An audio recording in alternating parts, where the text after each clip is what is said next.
الحمد لله نحمده ونستعينه ونستغفره ونؤمن به ونتوكل عليه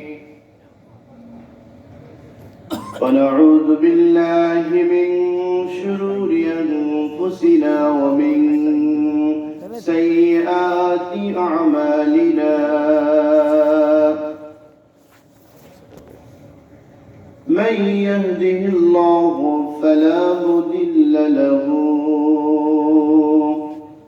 ومن يضلله فلا هادي له ونشهد أن لا إله إلا الله وحده لا شريك له ونشهد أن سيدنا وسندنا وحبيبنا ومولانا محمدا عبده ورسوله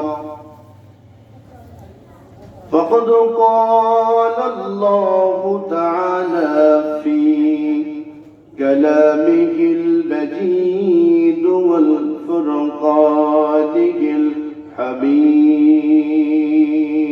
الحميد أعوذ بالله من الشيطان الرجيم بسم الله الرحمن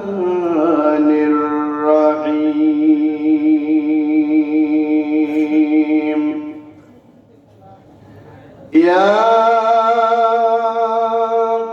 أيها الذين آمنوا ادخلوا في السلم كافة ولا تتبعوا خطوات الشيطان إنه لكم عدو مبين صدق الله العظيم إن الله وملائكته يصلون على النبي يا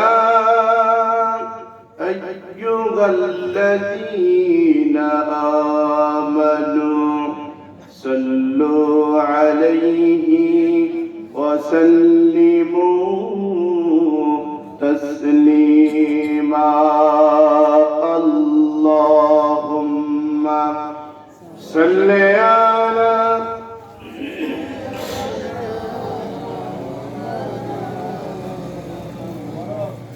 وعلى آل سيدنا مولانا محمد اللهم صل على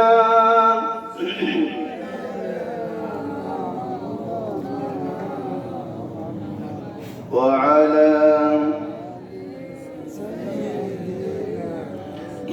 مولانا محمد لا إله إلا الله لا إله إلا الله لا إله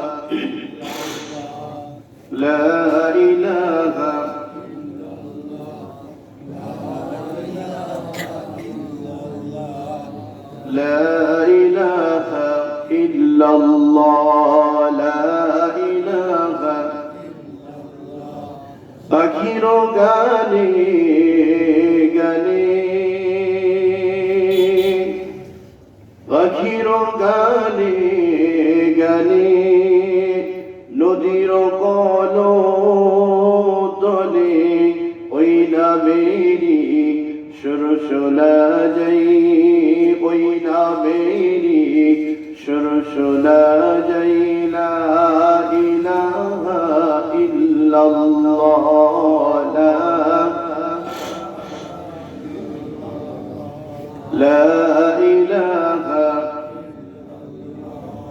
لا إله إلا الله لا إله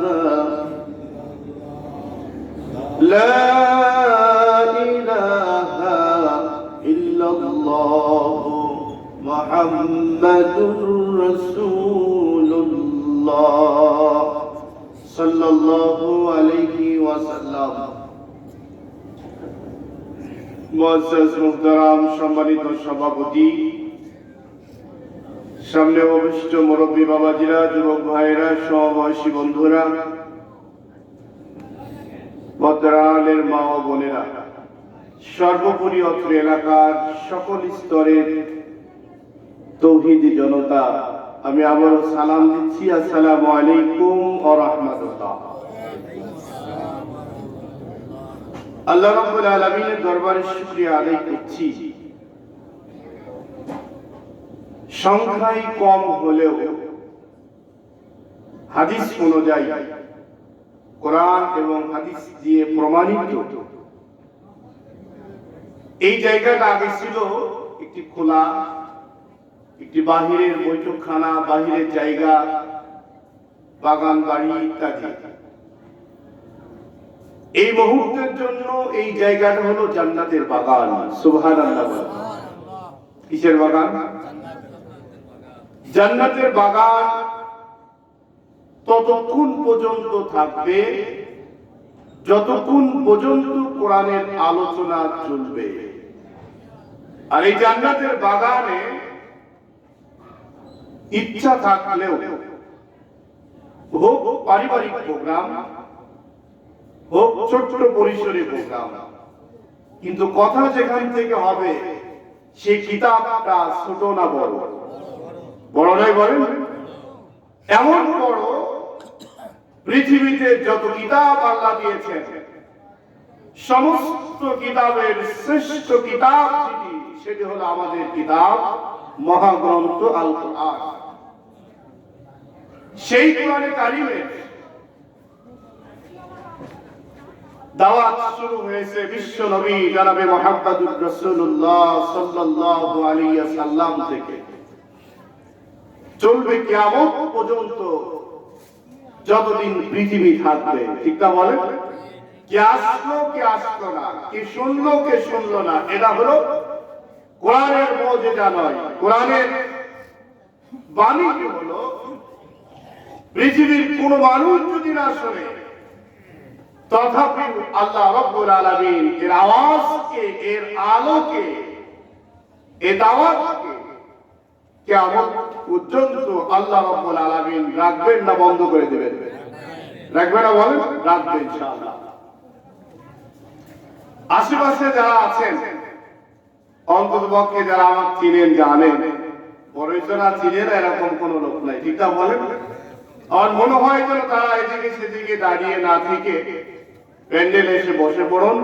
যে সমস্ত মায়েরা বসে আছেন, আলহামদুলিল্লাহ, অপেক্ষা করুন, এবং যারা অপেক্ষা করছেন অতি শীঘ্রই এসে প্যান্ডেলে বসুন, যাতে করে দু একটি কথা আপনাদের সামনে বলে নিজে এবং যারা শুনবে তারা সহ জাহান্নামের আগুন থেকে বাঁচার একটি রাস্তা খুঁজে পাওয়া যায় ইনশাআল্লাহ। ঠিক না বলেন? ইনশাআল্লাহ। শুরুতে আমরা যে উদ্দেশ্যে আজকের মাহফিল, কয়েকদিন আগে আমাদের যেই চাচাজান দুনিয়া থেকে বিদায় নিয়ে চলে গেলেন, এবং আরো যারা দুনিয়া থেকে বিদায় নিয়েছেন, আমরা আল্লাহর কাছে দোয়া করি আল্লাহ যেন সকলকে মাফ করে দেয়। বলেন আমিন। কবরগুলোকে যেন রিয়াজুল জান্নাত হিসাবে আল্লাহ কবুল করে। বলেন আমিন। যারা আমরা বেঁচে আছি আল্লাহ যেন আমাদেরকেও মাফ করে দেয়। বলেন আমিন। সম্মানিত উপস্থিতি, আমি ছোট ছোট দু একটি কথা বলবো। সেটা হলো, আলোচনার বিষয়টি হলো সুজা হও। বিষয়টি কি বলেন? সুজা হও মানে সোজা হওয়ার পরে আর কিছু থাকে না। আমাদের যখন সোজা হওয়া দরকার আমরা তখন সোজা হই না। যখন দেখি কাপড়ের মধ্যে মোড়ানো তখন সোজা না হয়ে কোনো পথ আর থাকে না। এই জন্য সোজা না হলে কি হবে এবং কখন সোজা হতে হবে এ বিষয় নিয়ে একটি কথা আল্লাহ রাব্বুল আলামিন যদি বলার সুযোগ আপনাদের সামনে দান করেন বলবো ইনশাআল্লাহ। সম্মানিত উপস্থিতি, এতক্ষণ পর্যন্ত আপনারা আলোচনা শুনেছেন, অত্যন্ত চমৎকার ভাবে আলোচনা পালাক্রমে আমার ভাইয়েরা করেছেন। আপনারা সংখ্যায় কম হলেও আপনারা ধৈর্য সহকারে বসে আছেন, শেষ পর্যন্ত থাকবেন আশা করছি ইনশাআল্লাহ, নাকি ইনশাআল্লাহ। কারণ লোক সংখ্যা যেহেতু কম, তার মধ্যেও যদি আমরা এলোমেলো হয়ে যাই তাহলে আয়োজন এবং চিল্লানো কথাবার্তা বলাটাই কেমন যেন অমানসই এবং ব্যর্থ হয়ে যাবে। সেজন্য অনুরোধ করব যাতে আমরা সকলেই শেষ মুহূর্ত পর্যন্ত থাকি এবং আল্লাহ যেন আমাদের রাখেন, আমরা সকলে বলি আমিন। সম্মানিত উপস্থিতি, আল্লাহ রাব্বুল আলামিনের শুকরিয়া আদায় করতে হবে আমাদের, ইচ্ছাই হোক আর অনিচ্ছাই হোক, নাকি বলে? শুকরিয়া যদি আদায় করি তাহলে আমাদের লাভ, আর শুকরিয়া আদায় যদি না করি তাহলে আমাদের লস। আল্লাহ রাব্বুল আলামিন বলেন, লাইন শাকারতুম লাযীদান্নাকুম ওয়া লাইন কাফারতুম ইন্না আযাবী লাশাদীদ।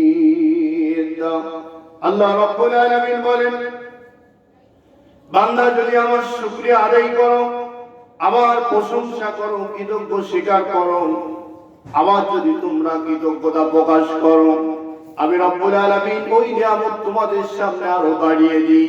আর যদি নিয়ামতের শুকরিয়া আদায় না করো, কৃতজ্ঞতা প্রকাশ না করো, আমি রব্বুল আলামিন যেই নিয়ামত তোমাদের দান করেছি নিয়ামতগুলো তোমাদের থেকে আমি ছিনাই নেই, ওই নিয়ামতের জায়গায় এমন একটি আমার বস্তু বসিয়ে দিই অথবা নিয়ামতটা নষ্ট করে দিই, তখন তোমরা আফসোস করে আর কোনো লাভ খুঁজে পাবে না।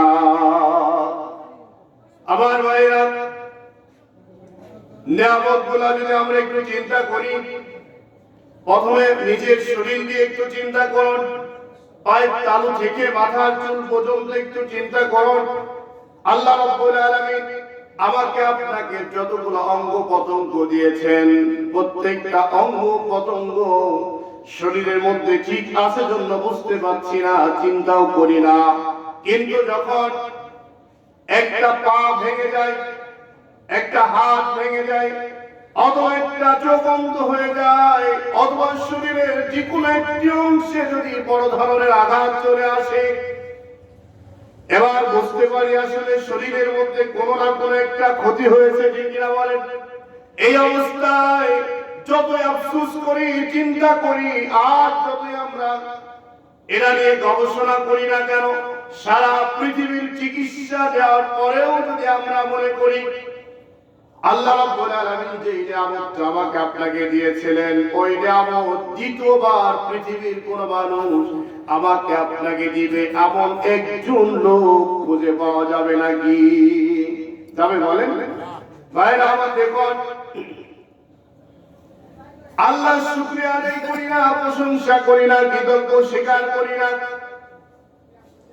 সকাল থেকে শুরু হয় সন্ধ্যা পর্যন্ত, সন্ধ্যা থেকে শুরু হয় রাত 12টা পর্যন্ত এক লাগার কর্মের মধ্যে লিপ্ত হয়ে আসি আমি আপনি।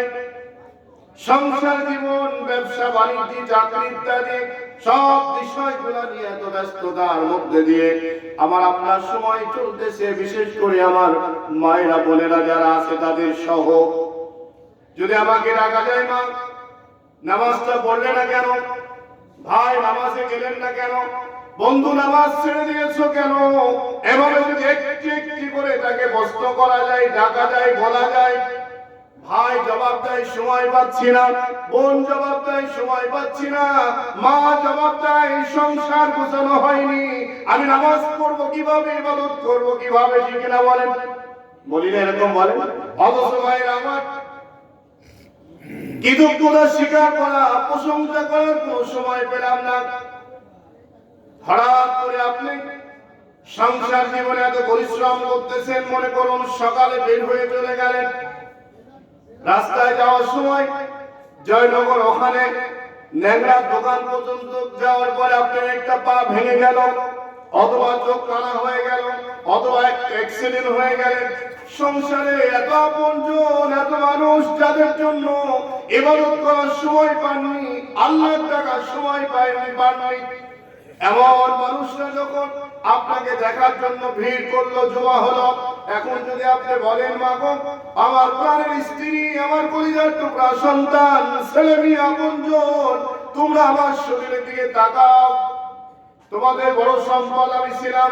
আমি যদি কর্ম না করি, ব্যবসা না করি, চাকরি না করি, আমি যদি ঠিক মতো এই সমাজের মধ্যে চলতে না পারি, তোমরা সব অচল হয়ে যাবে। আমাকে চলার জন্য আমার যে পাওটা ভেঙে গেল, তোমার একটা পা আমাকে দাও দেখি। চোখটা কানা হয়েছে, আমাকে একটা চোখ দান করো। আমার একটা হাত নষ্ট হয়েছে, একটা হাত দান করো। এমন ভাবে যদি একজন করে আপনি পরীক্ষা নিতে চান, ইন্টারভিউ নিতে চান, যত আপনজন মানুষগুলো ছিল, কয়জন আপনাকে উপকার করবে? কথা বলেন। আপনি বলেন।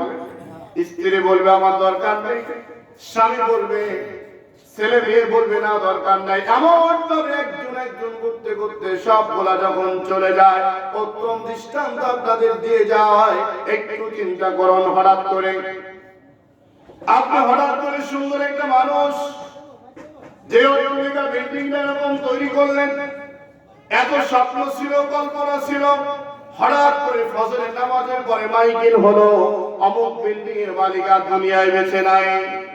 এমন হয় কিনা বলেন? অমুক বেঁচে নাই, ইন্তেকাল করেছে, জানাজা হবে 12টার সময় বা 1টা 2টা, যাই বলেন না কেন, মাইকিং শুরু হয়ে গেল। আপনার পরিবার টুকরা সন্তান, সন্ততি, পরিবার পরিজন সবগুলো রয়েছে, আপনজনেরা রয়েছে, কিন্তু যে বাড়িটা আপনি করলেন, নামাজ ছেড়ে দিয়েছিলেন, রোজা ছেড়ে দিয়েছিলেন, আল্লাহর ইবাদত বন্দেগী বাদ দিলেন, সবগুলো বন্ধ করে দিয়ে দুনিয়ার মোহে পড়ে আপনি বাড়িটাকে মজবুত করে সুন্দর অট্টালিকা তৈরি করার জন্য শ্রম দিয়ে গেলেন। এখন বলুন দেখি, মৃত্যুর সাথে সাথে এই বাড়িটা আপনার আছে না নাই? আছে বলেন। এই বাড়িটা হলো আপনার আর নাই, কিন্তু আপনার নামেই কিন্তু বাড়ি, আপনার নামে কিন্তু জমি, আপনার নামে কিন্তু দলিল, আপনার নামে সবগুলা রয়েছে।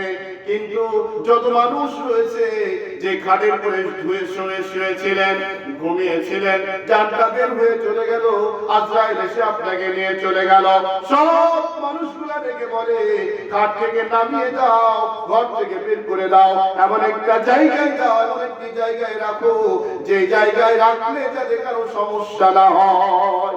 ঠিক না বলেন? এমন জায়গায় রাখা হলো, আপনি কোনদিন কল্পনা করেন নাই মৃত্যুর পরে আপনাকে ঘিরে রাখা হবে, আপনি কোনদিন গবেষণা করেন নাই। এমনকি ভাষাটা যদি এমন বলি, আপনি বাড়ির আঙ্গিনায় কোনদিন পোশাক পর্যন্ত করেন নাই, এমন চিন্তা চেতনা মাথার মধ্যে ছিল না। কিন্তু দুঃখের বিষয় হলো, পরিবার পরিজনের পক্ষ থেকে সিদ্ধান্ত নিল, এই মানুষটাকে ঘরের মধ্যে রাখা যাবে না, ওই জায়গায় রাখো, তারপরে ভালো একটি খাটে শোয়ানো যাবে না, দেখো আশেপাশে কোনো ভাঙা একটা চৌকি আছে কিনা। ঠিক কিনা বলেন? এমন চৌকির মধ্যে দিয়ে আপনাকে শোয়ানো হলো, ওই চৌকির মধ্যে রাখা হলো। এখন আপনি চিন্তা করুন, যে বাড়ির জন্য, ছেলের জন্য, মেয়ের জন্য রাতের পর রাত, দিনের পর দিন সব সময়টাকে আপনি তাদের পিছনে ব্যয় করে, আপনার জন্য কোনো কিছু না করে, ইবাদত বন্দেগী না করে, আল্লাহর দাসত্ব না করে, গোলামি না করে, সব সময়ের জন্য আপনি একটা ভাষা বলতেন, সময় নাই, সময় নাই।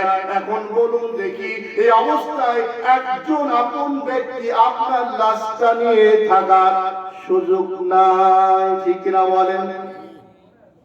ঠিক না বলেন? এখন বলুন, আপনাকে যদি কোনো মানুষ বলে, এই বড়ইছড়া হাটের মধ্যে আপনি বাজারের জন্য গেলেন, একজন মানুষ ডালির মধ্যে করে অসংখ্য মাছি নিয়ে বসে আছে, অসংখ্য মাছি, মরা হোক আর তাজা হোক, আপনাকে ডেকে ডেকে বলতেছে, ও ভাইরা, তোমরা বাজার করতে এসেছো, আমি ডালি ভর্তি করে মাছি নিয়ে আসছি অথবা মশা নিয়ে আসছি, তোমাকে দিতে চাই, তুমি এমনি নিয়ে যাও। বলেন দেখি, যত মানুষ বাজারের মধ্যে প্রবেশ করবে, যত মানুষ আসবে, একজন অসল মানুষ যে হলো ভালো চোখেও দেখে না, কানেও শোনে না, এমন একটা দুর্বল মানুষকে যদি বলা যায় তোমার তো টাকা পয়সা তেমন নাই, তোমার টাকা পয়সা না থাকার কারণে ভালো বাজারও তুমি করতে পারো নাই, এই মশার ডালি মাছির ডালিটা তোমাকে দিয়ে দিলাম, তুমি নিয়ে যাও। এখন বলুন দেখি, এমন একটা লোক পুরো এলাকার মধ্যে একটা পাগল হবে নাকি? বাজার বলেন, বাজার বলেন, কেন পাওয়া যাবে না? না পাওয়ার কারণ হলো পাগলও জানে মরা মাছির কোনো কাম নাই, পাগলও জানে মশা দিয়ে কোনো লাভ নাই, একজন পাগলও জানে এইগুলা দিয়ে আমার কোনো লাভ হবে না, এইগুলা দিয়ে আমি কোনো কাজে লাগাইতে পারবো না। একজন পাগল সে যদি না নিতে চায়, সে যদি বিশ্বাস না করতে চায়, ঠিক তার চাইতে আরো বেশি হলো এই পৃথিবী যতই মজবুত করে ধরতে চান না কেন, মজবুত করে রাখতে চান না কেন, মরা মাছি অথবা মশার চাইতে এই দুনিয়াটা আরো মূল্যহীন আপনার আমার কাছে। ঠিক কিনা বলেন? ঠিক না বলেন? তাহলে এই অবস্থায় যদি আল্লাহ শুকরিয়া আদায় না করি, প্রশংসা না করি, কৃতজ্ঞ স্বীকার না করি, তাহলে চোখের সামনে হাজার হাজার মানুষ চলে যাচ্ছে, হাজার হাজার মানুষ দাফন করলাম, কবরে নামালাম, এই অবস্থায় দেখলাম, দেখার পরে আমার আপনার শিক্ষার কোনো পরিবর্তন আসছে? বলেন, কথা বলেন, আসছে? আমার ভাইরা, এই জন্য আল্লাহ রাব্বুল আলামিন বলেন, আলোচনার বিষয়বস্তু হলো সোজা হও। সোজা হবো তখন, সুস্থ যতক্ষণ থাকবো তখন। ঠিক কিনা বলেন?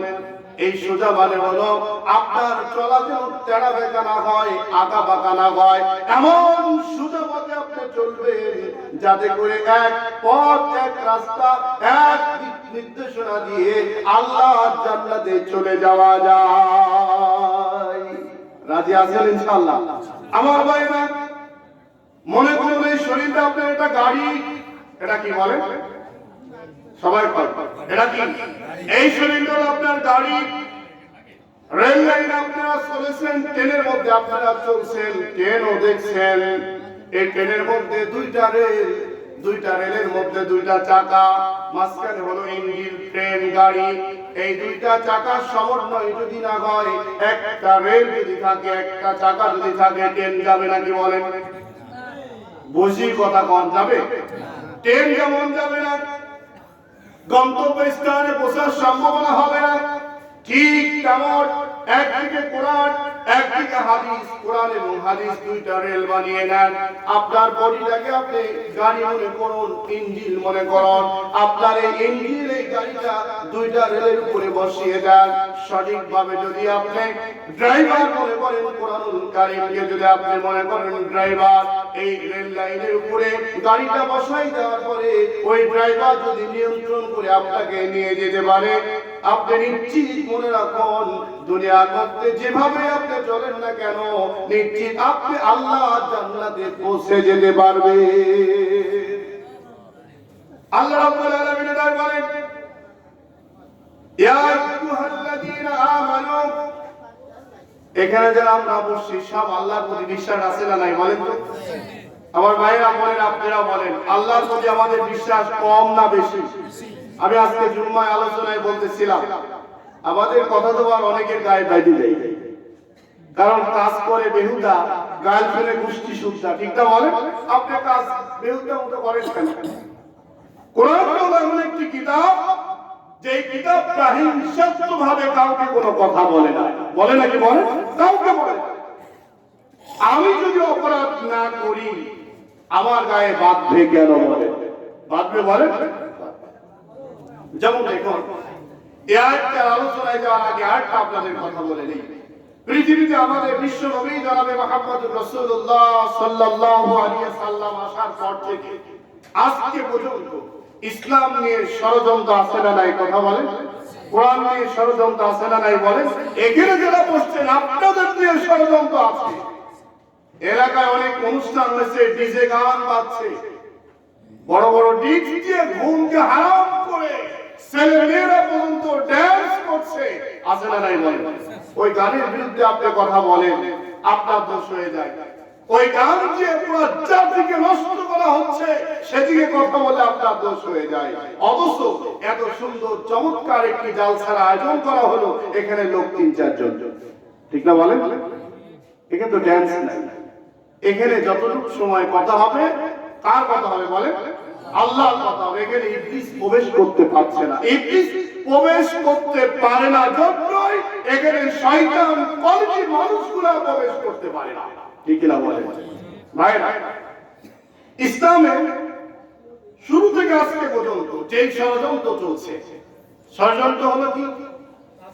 আল্লাহ রাব্বুল আলামিন কোরআন কারীমের মধ্যে বলেন, ইয়া আইয়ুহাল্লাযীনা আমানু হাল আদুল্লুকুম আলা তিজারাতিন তুনজিকুম মিন আযাবিন আলীম।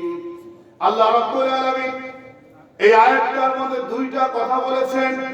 ও দুনিয়ার মানুষ, ঈমানদাররা ভালো করে শুনে নাও, তোমরা কি জান্নাতে যেতে চাও? আমরা তো জান্নাতে যেতেই চাই, ঠিক না বলেন? আপনি যদি বলে যে আপনি কোথায় যাবেন, আমি কি বলবো? কোন? আমি বুঝি আর না বুঝি বলবো কোনটা? জান্নাত। আমাকে জান্নাত দিতেই হবে, কিছু না হোক। মৃত্যুর পরে ইমাম সাহেব দোয়া শুরু করলো, দোয়ার মধ্যে জান্নাতের একটু কম কথা বললো, এরপরে যদি দিত 500 দিবে হলো 50, এরপরে পরবর্তী হুজুরে দাওয়াত দিবে না যে এমন ব্যক্তির দাওয়াত দাও যেই লোক দোয়া করে অন্তত জান্নাত পর্যন্ত ঠেকাতে পারে, ঠিক না বলে? আসলে কি তাই? বাস্তব বিষয় আসলে তাই। বিষয় হলো আল্লাহ রাব্বুল আলামিন বলেন, ওমান আযলামু মিম্মান ইফতারা আলাল্লাহিল কাযিবা ওয়া হুয়া ইদআ ইলাল ইসলাম। আল্লাহু লা ইয়াহদিল কওমাল যালিমিন। এই পৃথিবীতে জালেমরা নবী থেকে শুরু করে আজকে পর্যন্ত ইসলামকে দাবানোর জন্য, ইসলামকে ধ্বংস করার জন্য, শেষ করার জন্য, নির্মূল করার জন্য নানান কায়দায় নানান ষড়যন্ত্র করেছে, ঠিক না বলেন? আমার বাংলাদেশে আছে না নাই বলেন? এবার বলবেন যে আমাদের গায়ে বিকৃতি চলে আসছে। আমি কিন্তু আগেই বললাম, পৃথিবীতে পর্যন্ত যত নবী আসছে সব নবীর সময়তেই ষড়যন্ত্র ছিল। আল্লাহ রাব্বুল আলামিন বিষয়ে বলেন, কাফেরদের চিন্তা হলো ইরিদুনা লিইউতফিউ নূরাল্লাহি বিআফওয়াহিহিম আল্লাহু মুতিম্মু নূরিহি ওয়ালাউ কারিহাল কাফিরুন। আমার ভাইরা, কাফেরদের চিন্তা হলো, কাফেরদের ষড়যন্ত্রকারীদের চিন্তা হলো, এই পৃথিবীর শুরু থেকে আজকে পর্যন্ত সমস্ত শয়তানদের ষড়যন্ত্র হলো আল্লাহর নূরকে, কোরআনের আওয়াজকে, কোরআনের আলোকে ফুঁক দিয়ে নিভাই দাও, শক্তি দিয়ে নিভাই দাও, চেষ্টা করে নিভাই দাও, বন্ধ করে দাও। এই ষড়যন্ত্র হলো কাফেরদের। কাদের বলেন? এখন বলুন, এই যে লাইটটা জ্বলতেছে, এই মানুষগুলো যদি আমরা ফুঁ দিয়ে নিভাই দিতে চাই, এই লাইটটা নিভানো সহজ না কঠিন? কথা বলেন, কথা বলেন, কঠিন না বলেন? যতই ফুঁ দেন বাতাস বের হয়ে যাবে, লাইট কি বন্ধ হয়ে বলেন? লাইট বন্ধ না হওয়ার কারণ হলো এই লাইটের নির্দিষ্ট একটা জায়গা আছে না নাই? সুইচ যদি টিপ দেওয়া যায়, সে জায়গায় যদি বিচ্ছিন্ন করে দেওয়া যায়, এরপরে লাইটটা বন্ধ হওয়া সম্ভব, ঠিক না বলেন?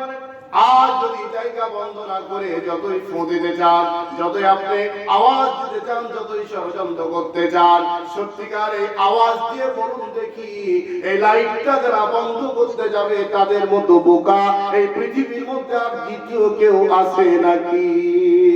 ঠিক না বলেন? ঠিক কেমন হলো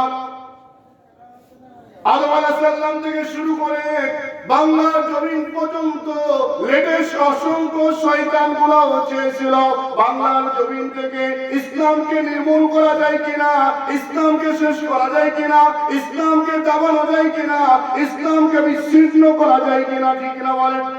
এমন একটা সময় এলো, এমন একটা সময় চলে এলো, আল্লাহর ঘোষণা মোতাবেক আল্লাহ রাব্বুল আলামিন বলেন মুতিম্মু নূরিহি ওয়ালাউ কারিহাল কাফিরুন। আল্লাহ রাব্বুল আলামিন বললেন কাফেরদের সকল ষড়যন্ত্র জালকে ছিন্ন করে দিয়ে আমি রাব্বুল আলামিন আমার নূরকে, আমার আলোকে, আমার ইসলামকে আলোকিত করে দিই। সুবহানাল্লাহ বলেন। আসলে সত্যিকার এই যারা ষড়যন্ত্র করেছিল আল্লাহ রাব্বুল আলামিন তাদের বাজা পর্যন্ত ভেঙে দিয়েছে কিনা জানেন? বলে ওই ষড়যন্ত্রকারীদেরকে আল্লাহ রাব্বুল আলামিন আগেই জানিয়ে দিয়েছে এই লাইটকে নিভানোর চেষ্টা যতই করো, যতই ফুটাও, যা কিছু করো, এই লাইট নিভানোর ক্ষমতা পৃথিবীর কারো নাই। ঠিক না কথা বলেন? এই লাইট হলো আলো, এই ইসলাম হলো নূর। কোরআনকে আল্লাহ নূর বলেছেন, আলো বলেছেন। আমরা কি আল্লাহর আওয়াজকে বন্ধ করার পক্ষে না বিপক্ষে? কথা বল। আল্লাহর আওয়াজকে বন্ধ করার পক্ষে না বিপক্ষে? আমরা নূর জ্বালানোর পক্ষে। ঠিক না বলেন? আল্লাহর বিধানকে আরো মজবুত ভিত্তিতে শিকড় যেন গাড়া যায়, এর পক্ষে না বিপক্ষে? পক্ষে। কথা বলেন? এর পক্ষে। এই পক্ষে আসলে আমাদের কি করতে হবে? মূল আলোচনায় যাই। সময় যেহেতু খুব কম, দেরি না করে শেষ প্রান্তে চলে আসা। আমি যে আয়াতটা বললাম, আল্লাহ রাব্বুল আলামিন বললেন ইয়া আইয়ুহাল্লাযীনা আমানু, হে ঈমানদারেরা, যারা এখানে আমরা বসছি, আমরা যেহেতু আলো নিভানোর পক্ষে না, তাহলে আমরা কার পক্ষে? জ্বালানোর পক্ষে। কার পক্ষে বলেন? জ্বালানোর পক্ষে। তার মানে ইসলামের পক্ষে, কোরআনের পক্ষে, আল্লাহর পক্ষে যারা থাকবে তাদেরকে বলা হয় ঈমানদার। তাহলে এখানে আমরা যারা যে কয়জন আছি বা আওয়াজ যারা শুনতেছে, আওয়াজ শুনবে তারা, ঈমান আনবে যারা তারা, আওয়াজ শুনবে তারা, আল্লাহ বিশ্বাস করবে যারা তারা, আওয়াজ অবশ্যই তারা দিবে যারা হলো কোরআনকে বুকে ধারণ করবে। ঠিক কিনা বলেন? তাহলে আমরা যারা আছি সব কি বলেন? ঈমানদার। আমরা সত্যিকারে ঈমানদার কতটুকু এই বিষয়টা বলে শেষ করব ইনশাআল্লাহ। আল্লাহ রাব্বুল আলামিন আপনাদের ডাকতেছেন, অন্য কাউকে। তাহলে আমরা ঈমানদার ডাকলেন কেন?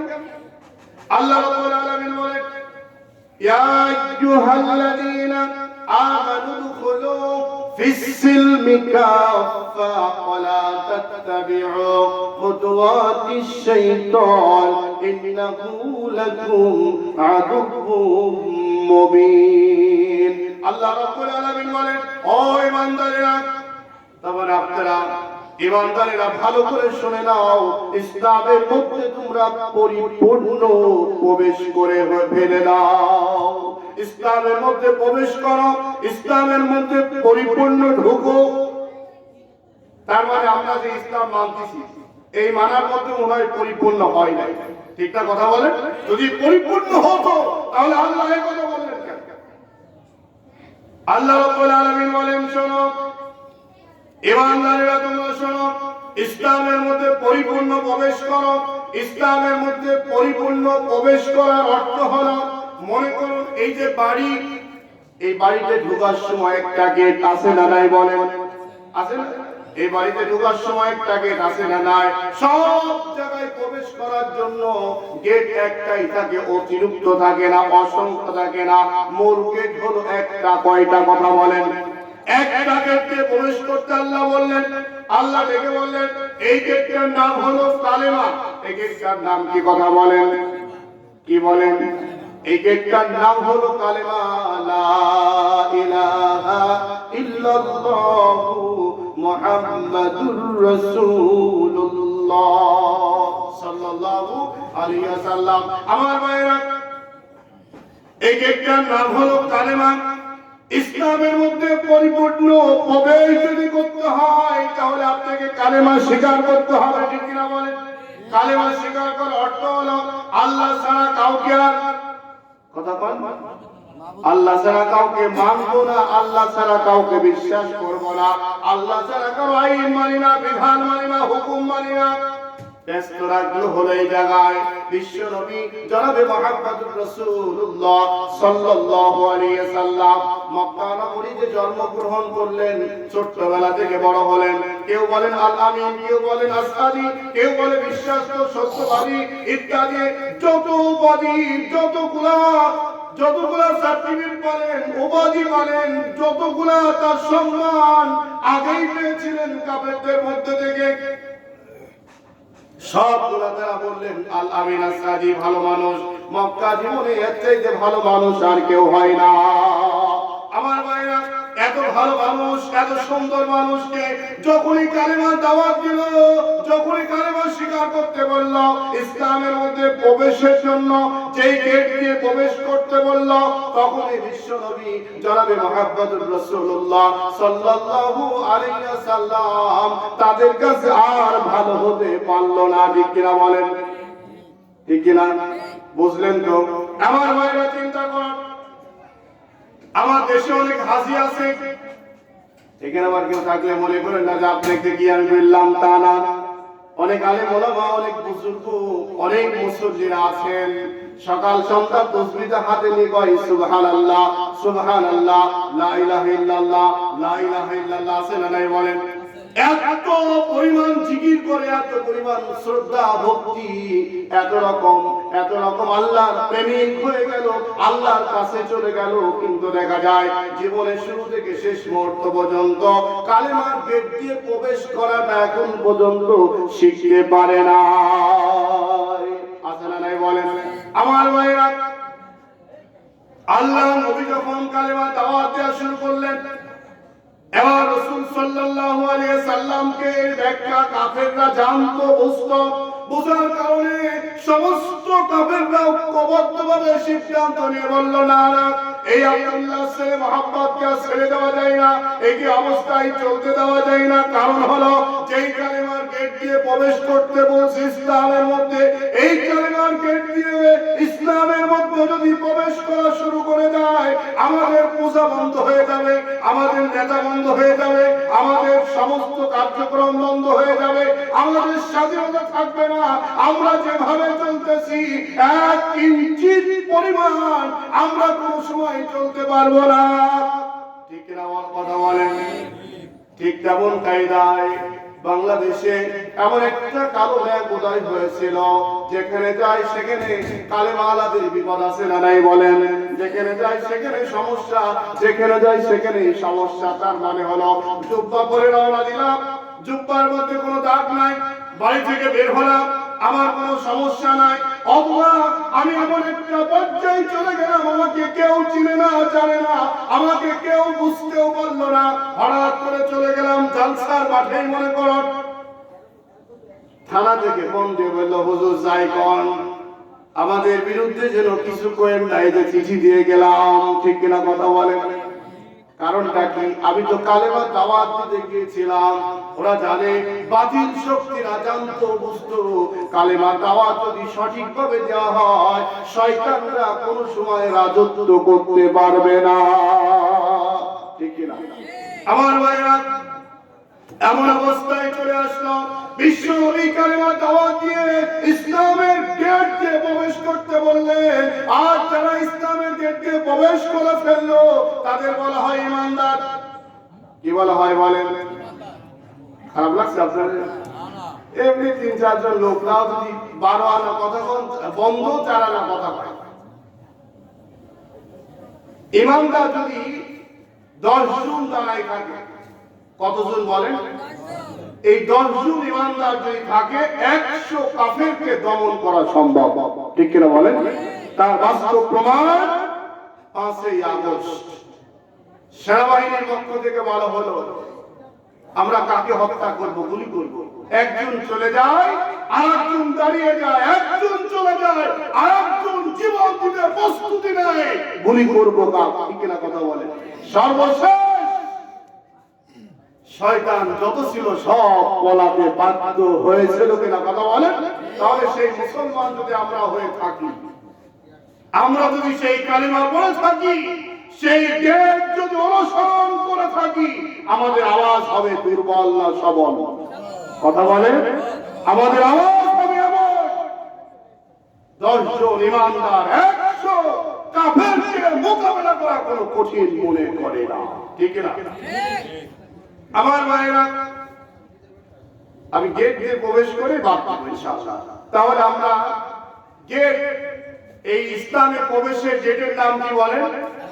সবাই বলেন, পিছনের ভাই বলেন কালেমা। যারা বলবেন না মনে করেন ও কালেমা সহ্য। আমার ভাইয়েরা বলেন সহ যারাই কালেমার বিরোধিতা করবে তার ঈমান আছে বলে বিশ্বাস আমরা করতে পারি, বলেন। তাহলে ইসলামে প্রবেশ করতে হবে কি করে? সবাই বলেন, একটু বলেন লা ইলাহা, আওয়াজ দিয়ে বলেন লা ইলাহা ইল্লাল্লাহ, লা ইলাহা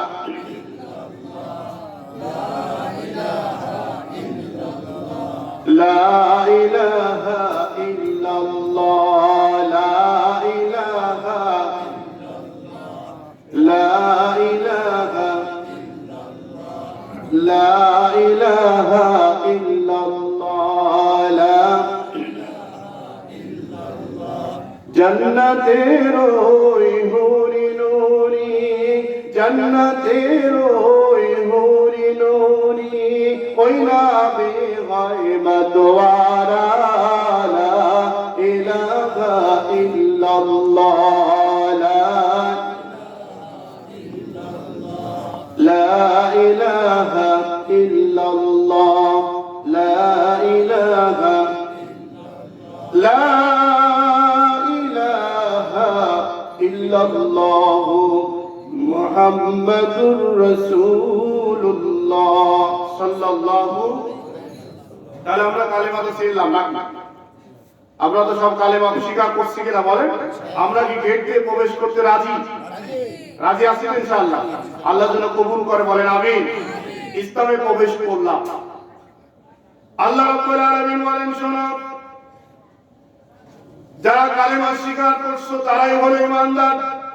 আপনাদের থেকে আল্লাহ রাব্বুল আলামিন বলেন, ইয়া আইয়ুহাল্লাযীনা আমানু দুখুলু ফিস-সিলমি কাফা। ও ঈমানদারেরা, ইসলামের মধ্যে পরিপূর্ণ প্রবেশ করো। ইসলামের মধ্যে পরিপূর্ণ প্রবেশের অর্থ হলো আমরা যারা 5 ওয়াক্ত নামাজ পড়ি 24 ঘন্টার মধ্যে কতটুক সময় ব্যয় করি বলেন? 1 ঘন্টা, 1.5 ঘন্টা, তার বেশি কথা, ঠিক না বলেন? আমার ভাইরা, আমরা যারা হলো ইসলামে প্রবেশ করে ফেললাম, 24 ঘন্টার মধ্যে 1 ঘন্টা থেকে 1.5 ঘন্টা ইবাদত করি হলো আল্লাহ। এই 5 ওয়াক্ত নামাজের মধ্যে দিয়ে অনেকেই মনে করি আমরা, আরে মিয়া নামাজ তো বাদ দিই নাই জীবনে কোনোদিন, আমি তো 5 ওয়াক্ত নামাজ পড়ছি, হজও করছি, আমি তো যাকাতও দেই, কিন্তু একটা জায়গায় সিদ্ধান্ত হলো আমি অমুক দলের হলো সৈনিক। আছে না নাই বলেন? যেই দলকে অনুসরণ করবেন আপনি, ইসলামের পথে যখন প্রবেশ করবেন, গেট দিয়ে যখন প্রবেশ করবেন, আপনি স্বীকার করেছেন লা ইলাহা ইল্লাল্লাহ, আল্লাহ ছাড়া কোনো মাবুদ নাই, আল্লাহ ছাড়া কোনো বিধানদাতা নাই, আল্লাহ ছাড়া কোনো আইনদাতা নাই, আল্লাহ ছাড়া কোনো ব্যক্তি নাই। এই সিদ্ধান্ত যখন নিলেন, আল্লাহ রাব্বুল আলামিন আপনাকে বাঁচানোর জন্য একটা রাস্তা দিয়ে দিলেন। কি দিলেন বলেন? আল্লাহ রাব্বুল আলামিন বলেন, বান্দা শোনো, এত কষ্ট করে এত পরিশ্রম করে কালেমার গেট দিয়ে যখন বান্দা প্রবেশ করলো, তোমাকে আমি রাস্তা দিয়ে দিলাম। যেমন দেখুন, বন্যার পানি যখন এলাকার মধ্যে চলে আসলো, আমাদের প্রচন্ড বন্যা, এই বন্যার পানি থেকে বাঁচানোর জন্য আমরা স্টিমার, নৌকা, ট্রলার, যেটাই বলেন না কেন, সারা দেশ থেকে আমরা ত্রাণ সামগ্রী নিয়ে তাদের বাঁচানোর জন্য গিয়েছিলাম কিনা? কথা বল। সমস্ত মানুষগুলা গেলাম কেন? বিপদে যখন একটা মানুষ পড়ে যায় আর বিপদগ্রস্ত যখন হয়ে যায়, বাঁচতে যখন চায়, অনেকে ডেকে বললো আমাদের বাঁচাও বাঁচাও বাঁচাও। এই আওয়াজ যখন শুরু হয়ে গেল, আমরা অনেক মানুষগুলা চলে গেলাম বাঁচানোর জন্য, ঠিক না বলেন? আমরা জাহান্নামের আগুন থেকে বাঁচতে চাই কিনা? চাই কিনা বলেন? জাহান্নামের আগুন থেকে বাঁচতে চাই। বাঁচার জন্য চেষ্টা করলাম, কালেমার গেট দিয়ে প্রবেশ করলাম। আল্লাহ রাব্বুল আলামিন ডেকে বললেন, ও গোলাম তুমি শোনো, যখনই বলেছো জাহান্নামের আগুন থেকে বাঁচতে চাই, আল্লাহ রাব্বুল আলামিন বললেন তোকে আমি রাস্তা দেখিয়ে দিলাম। রাস্তা হলো ইহদিনাস সিরাতাল মুস্তাকিম। সুবহানাল্লাহ বলেন। ইহদিনাস সিরাতাল মুস্তাকিম, একটা সরল সোজা পথ দিয়ে দিলাম। মনে করুন আপনি যাবেন হলো এই ভেড়া মারাতে যাবেন, ভেড়া মারাতে যাওয়ার সময় পরামর্শ নিলেন, ভাই সহজ সরল রাস্তা কোনটা আমি একটু দেখতে চাই। আপনাকে যদি কেউ বলে এই দিক দিয়ে বরিশরা হয়ে আপনি যাবেন, ভেড়া মারা পাবেন কিনা? পাবেন না? কি হবে? একটু ঘুরে যাচ্ছেন, পাবেন তো না? আবার যদি কেউ বলে এই দিক দিয়ে যাও পোস্ট অফিস মোড় দিয়ে, আপনি পাবেন কিনা? আবার যদি কেউ বলে একটু ঘুরে যাও পাবনা হয়ে যাও, তা আপনি পাবেন কিনা? এখন আপনাকে বললো, আপনি বললেন ভাই আমাকে একটা সহজ সহজ সোজা রাস্তা দাও, যে রাস্তা দিয়ে চলতে আমি কোনো বেগ পাবো না, কষ্ট হবে না। এই মানুষটা যদি আপনাকে বলে ভাই এখান থেকে তুমি এই দিক দিয়ে পার হও, সহজ ভাবে তুমি চলে যাও। এবার রাস্তা সহজ কোনটা বলেন? কোনটা বলেন? এদিক দিয়ে যেটা গেল সেটাই হলো সহজ। আল্লাহ রাব্বুল আলামিন বলেন, ও গোলাম তুমি যখন জান্নাতে যেতে চাও, আসতে চাও, আমি তোমাকে সহজ সোজা একটা সঠিক পথ দিলাম। পথটির নাম হলো ইহদিনাস সিরাতাল মুস্তাকিম। তার মানে হলো ইসলামে প্রবেশ করার সাথে সাথে যে কোরআনে কারীম আল্লাহ রাব্বুল আলামিন দিয়েছেন, এই কোরআনের বাইরে বান্দা আর চলতে পারবে না। একেরা কথা বলেন। আমি কি কারো বিরুদ্ধে বললাম ভাই? আমার ভাইয়েরা কারো বিরুদ্ধে যাওয়ার তো কথাও নাই। কারণ হলো আমরা কালেমার গেট দিয়ে প্রবেশ করেছি ভিতরে, ঠিক কিনা বলেন? এবার বলুন, কালেমার গেট দিয়ে যখন প্রবেশ করলেন আল্লাহ রাব্বুল আলামিন আপনার জবান বন্দি দিচ্ছে, ও বান্দা যদি সত্যিকার এই তুমি কালেমা পড়ে থাকো, 5 ওয়াক্ত নামাজের মধ্যে দিয়ে আমার এই খাতাটা সিগনেচার করে তুমি প্রমাণ দাও। এই প্রমাণ হলো 5 ওয়াক্ত নামাজ। আপনি 5 ওয়াক্ত নামাজের মধ্যে যখন দাঁড়িয়ে গেলেন, শয়তান আর ইমানদারদের পার্থক্য হলো নামাজ। কি কথা বলেন? কথা বলেন। শয়তান এবং ভালো মানুষের পার্থক্য হলো নামাজ, ইমানদার এবং শয়তানদের পার্থক্য হলো নামাজ। যার নামাজ নাই ওইটা কম মহিলা সালাতি কম কুসারা, যার নামাজ নাই তার কি নাই? কথা বল নাই পিছনে ভাইরা কোন? যার নামাজ নাই তার কোনো ঈমান নাই। নামাজ নাই তার যদি ঈমান না থাকে ওর জানাজা পর্যন্ত, কথা কোন?